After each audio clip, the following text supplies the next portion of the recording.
Assalamualaikum warahmatullahi wabarakatuh. Alhamdulillahirabbil alamin.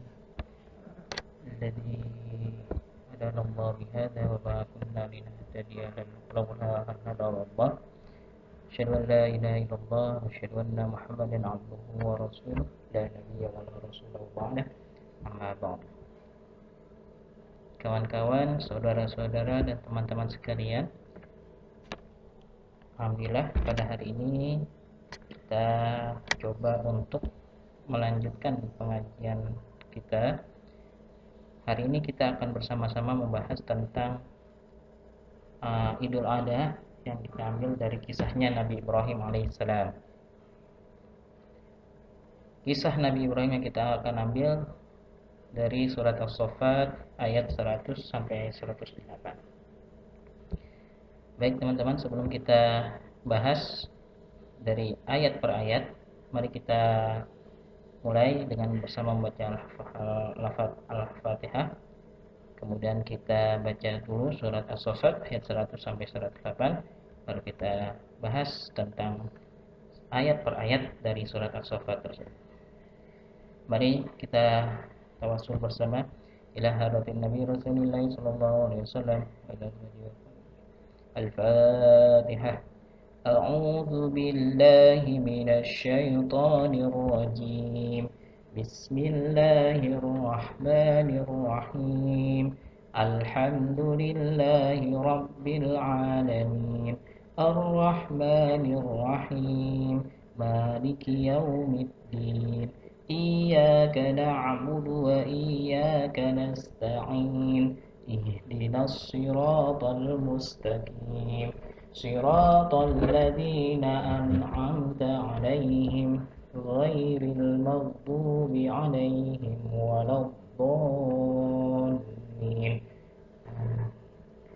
Ya, baiknya teman-teman dan saudara-saudara sekalian serta kawan-kawan untuk mempersiapkan Al-Quran terlebih dahulu, kemudian buka surat As-Saffat ayat 100 sampai 108 agar kita lebih bisa fokus dan lebih bisa memahami dari kisahnya Nabi Ibrahim. Kita mulai bersama-sama. 1, 2, 3. A'udzu billahi minasy syaithanir rajim. Bismillahirrahmanirrahim. Rabbi habli minas salihin. فبشرناه بغلام حليم فلما بلغ معه السعي قال يا بني إني أرى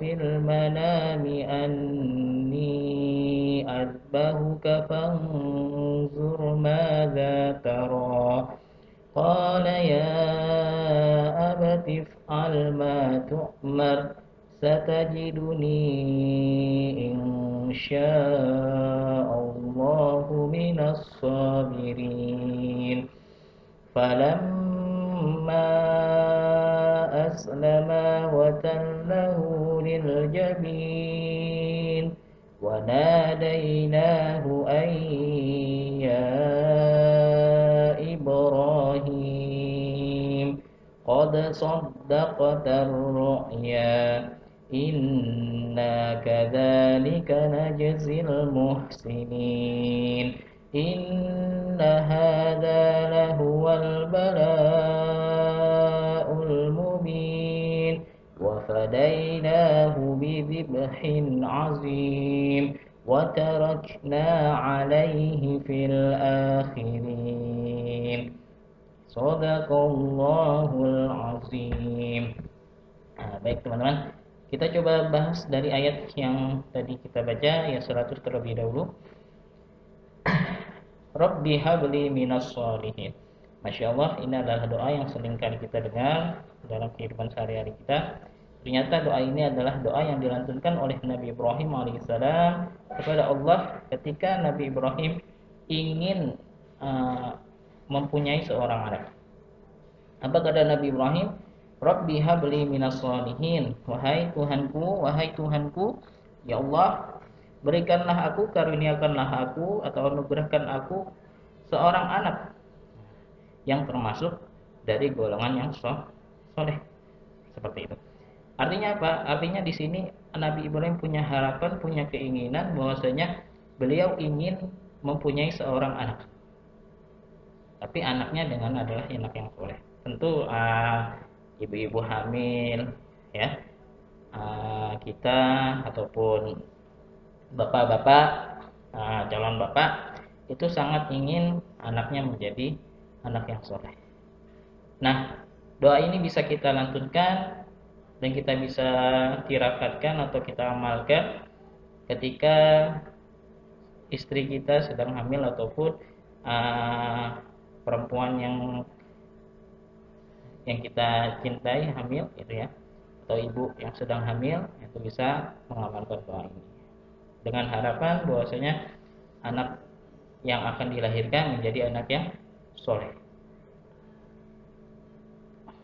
Namun ada penjelasan yang lain, ada tantangan yang lain untuk Nabi Ibrahim dijelaskan dalam Al-Quran ayat selanjutnya.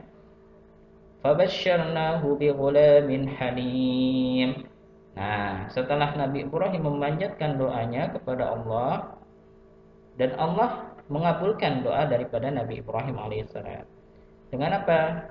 Dengan kata-kata, maka kami beri kabar gembira kepada Ibrahim dengan kelahiran seorang anak yang sangat sabar. Namanya adalah Nabi Ismail alaihissalam, betul. Ya. Nah, bayangkan Nabi Ibrahim berdoa kepada Allah dan tidak lama Allah kabulkan doanya daripada Nabi Ibrahim alaihissalam, yaitu dengan dilahirkannya seorang anak yang bernama Ismail. Ini mengajarkan kita bahwasanya setiap apa yang kita inginkan, insya Allah ya Allah akan kabulkan. Tentu dengan sesuai kebutuhan yang kita miliki, ya sesuai dengan kebutuhan.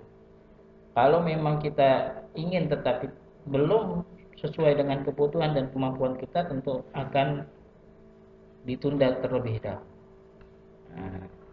Nah, sini sudah saat yang tepat, maka Allah kabulkan Nabi Ibrahim, doanya Nabi Ibrahim dengan diberikannya Nabi Ibrahim anak yang pertama, Nabi Ismail alaihissalam.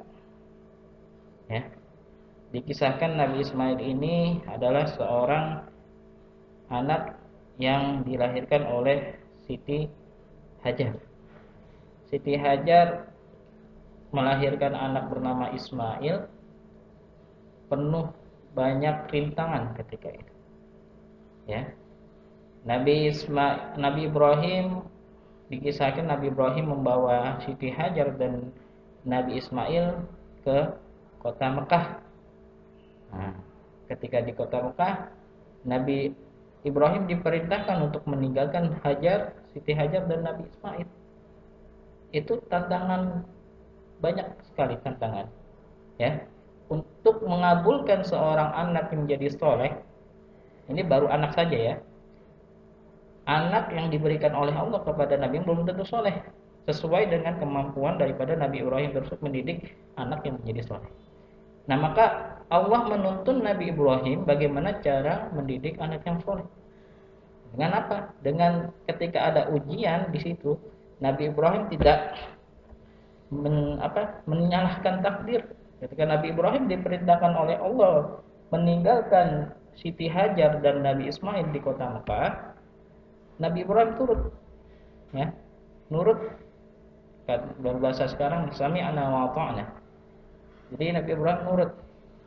Ya udah, ditinggalkanlah itu Siti Hajar dan Nabi Ismail. Bayangkan,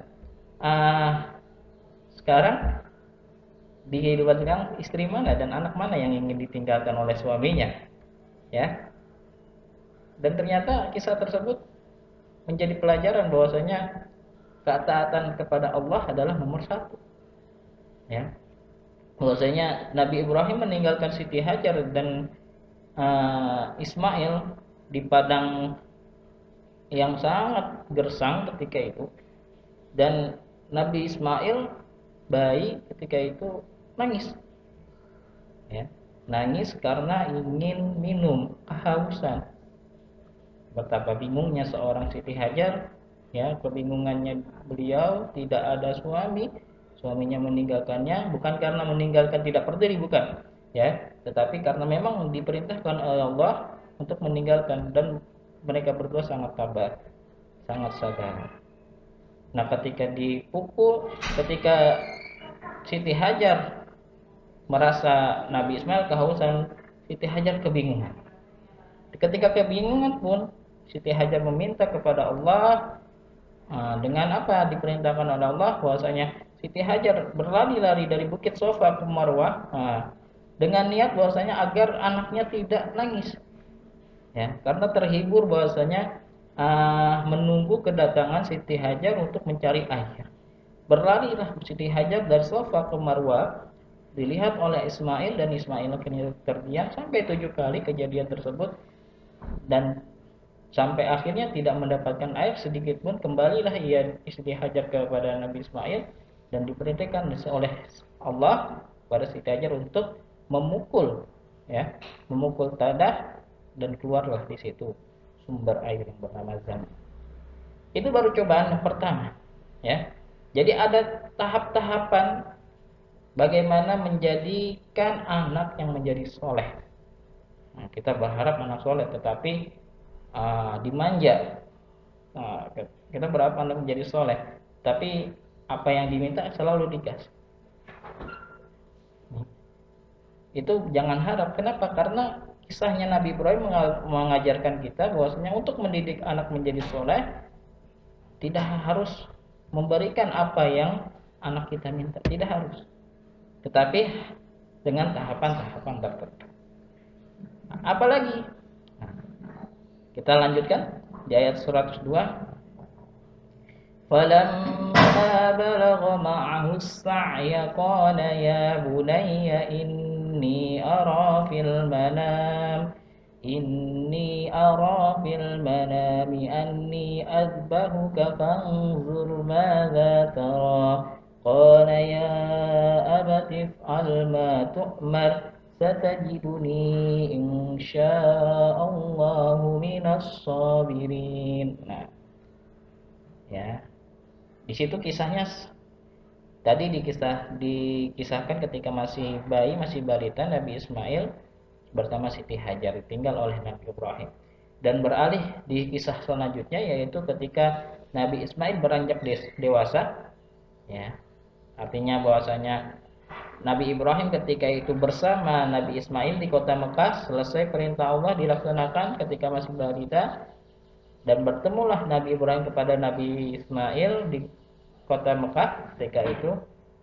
Kemudian belum lama dengan bersama dengan Nabi Ismail, Nabi Ibrahim bermimpi. Bermimpi bahwasanya di dalam mimpinya ia menyembelih Nabi Ismail. Masya Allah. Baru sebentar bersama anaknya, tapi diperintahkan setelah itu menyembelih anaknya Nabi Ismail. Kalau kita baru ketemu, kalau udah pisah aja kangen, ya kan? Tapi kalau Nabi Ibrahim, bayangkan ketabahannya Nabi Ibrahim dan Nabi Ismail ketika itu baru bertemu, baru bersama beberapa hari, dan ketika itu turunlah ayat tersebut untuk perintah Allah melalui mimpinya dari Nabi Ibrahim, bahwasanya Nabi Ibrahim menyembelih Nabi Ismail. Tetapi ketika Allah memerintahkan itu kepada Nabi Ibrahim tidak serta-merta langsung menjalankan dari perintahnya itu. Apa kata Nabi Ibrahim? Qala ya bunayya inni ara fil manam anni adbahuka fanzur madza tara. Wahai anakku, sesungguhnya aku melihat dalam mimpiku aku menyembelihmu. Fanzur madza tara. Maka keluarkan pendapatmu. Maka apa pendapat? Ya, jadi di sini bahwasanya dijelaskan ketika ada sesuatu keputusan, ya, yang harus dijalankan oleh Nabi Ibrahim tidak menjalankannya secara sendirian, tetapi diajaklah bermusyawarah Walaupun seorang anak tapi diajak bermusyawarah, tidak serta-merta mendikte anak, tidak serta-merta menyuruh anak, tetapi diajak musyawarah. Wahai anakku, apa pendapatmu? Nah, ini adalah ajaran daripada Nabi Ibrahim alaihissalam. Ya, kalau sudah diajarkan seperti itu, dari kecil memang sudah diajarkan, bahwasanya sudah diajarkan kesabaran oleh Nabi Ibrahim bersama Siti Hajar, dan ketika bertemu pun diajarkan kembali dengan cara meminta pendapatnya itu Nabi Ismail. Apa kata Nabi Ismail? Karena kesabarannya dari awal, dari kecilnya, maka Nabi Ismail berkata, qala ya abadi fa'al ma tu'mar satajiduni insyaallah minas sholihin. Wahai ayahku, lakukanlah apa yang Allah perintahkan kepada. Coba kalau kejadiannya sekarang ya, seorang ayah meninggalkan anak dan istrinya karena perintah Allah. Kalau bukan Nabi Ibrahim, bisa jadi kejadian seperti ini. Ditinggalkan itu anak istrinya, kemudian ketika kembali nggak lama mimpi ingin menyembelih. Nah, yang ada anaknya ngambek, ya kan? Nggak mau dekat-dekat sama ayahnya, nggak mau dekat-dekat sama bapaknya. Tetapi di sini Nabi Ismail mencerminkan sosok anak yang sangat soleh, yang sangat taat kepada orang tuanya. Ketika orang tuanya mendapatkan perintah dari Allah, maka Nabi Ismail berkata, wahai ayahku yang tercinta, ya abati, artinya ayahku yang tercinta, lakukanlah apa yang Allah perintahkan kepada. Satajiduni insyaallah minas sabirin. Niscaya engkau akan mendapati aku bersama dengan orang-orang yang sabar. Nah, Masya Allah. Jadi berawal dari pengorbanannya Nabi Ismail alaihissalam, yang mana ia bersedia untuk disembelih Nabi Ibrahim karena mengharapkan ridho dari Allah Subhanahu wa taala. Buat apa? Ya. Buat apa kalau misalkan kita punya harta banyak tapi Allah tidak ridho? Nah, maka di sini Nabi Ibrahim mengajarkan kita bahwasanya kisahnya Nabi Ibrahim ketika kita mengingat sesuatu kemudian dikabulkan oleh Allah, tidak serta-merta Allah itu membiarkan. Pasti ada ujian, pasti ada godaan. Ya. Di situ adalah bentuk daripada pengujian Allah, karena hidup di dunia ini adalah sejatinya adalah ujian. Ya, diuji. Semuanya diuji.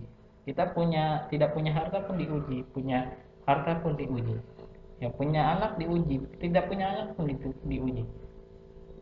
Nah, seperti kisahnya Nabi Ibrahim, beliau diuji tidak punya anak, setelah punya anak pun ikut diuji. Jadi tidak lepas daripada ujian daripada Allah Subhanahu wa taala. Apa? Karena memang Allah ingin menyaring hamba-hambanya yang benar-benar bertakwa kepada Allah Subhanahu wa taala dengan sebenar-benarnya takwa, dengan sebenar-benarnya iman, bahwasanya dia mengakui Allah yang Maha Kuasa. Nah, tatkala kita merasa nggak punya harta, seringkali kita mengeluh bahwasanya kita tidak punya harta. Jadi sesungguhnya di situ adalah bentuk daripada ujian Allah. Nah, di sini kisahnya Nabi Ibrahim. Maka kurban sejatinya adalah bukan hanya memotong hewan kurban saja, memotong kambing saja, tetapi adalah bagaimana kita bersikap, ya, bersikap baik di antara manusia, bersikap baik di antara sesama manusia dengan landasan ridho Allah Subhanahu wa taala. Maka insya Allah ketika itu dilaksanakan semuanya, insya Allah minas sabirin, kita menjadi orang-orang yang sabar. Nah, falamma aslama wa tallahu lil jabin, maka ketika keduanya telah berserah diri dan dia Ibrahim membaringkan anaknya atas pelipisnya untuk melaksanakan perintah Allah. Dikatakan bahwasanya sebelum Nabi Ibrahim ini membawa Nabi Ismail ke gunung, tadi Nabi Ibrahim mengajak diskusi Nabi Ismail bagaimana pendapatnya, maka Nabi Ismail mengatakan lakukanlah apa yang diperintahkan. Maka esok harinya Nabi Ismail dibawa oleh Nabi Ibrahim ke atas gunung, ya, untuk diberikan pengorbanannya. Nabi Ibrahim mengorbankan anaknya untuk disembelih. Dan ketika dalam perjalanan tersebut ke gunung, Nabi Ibrahim tidak serta-merta langsung sampai secara mulus ke gunung, ya. Tetapi di situ ada banyak ujian, ada banyak godaan yang syaitan bisikan kepada Nabi Ibrahim. Apa kata syaitan kepada Nabi Ibrahim? Wahai Ibrahim, apa kamu tega menyembelih anakmu? Kemudian Nabi Ibrahim tidak menghiraukannya hingga akhirnya Nabi Ibrahim tetap berada pada pendiriannya bahwa saya membawa Nabi Ismail ke gunung untuk menyembelih.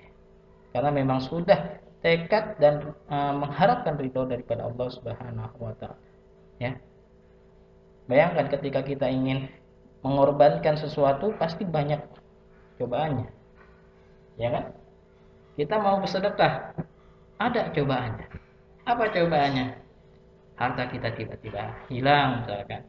Harta kita tiba-tiba tidak ada, ataupun dengan cobaan yang lain bahwasanya ketika kita ingin menyedekahkan harta kita di jalanan, hati kita ingin memberikan tetapi tangan kita berat untuk memberikan.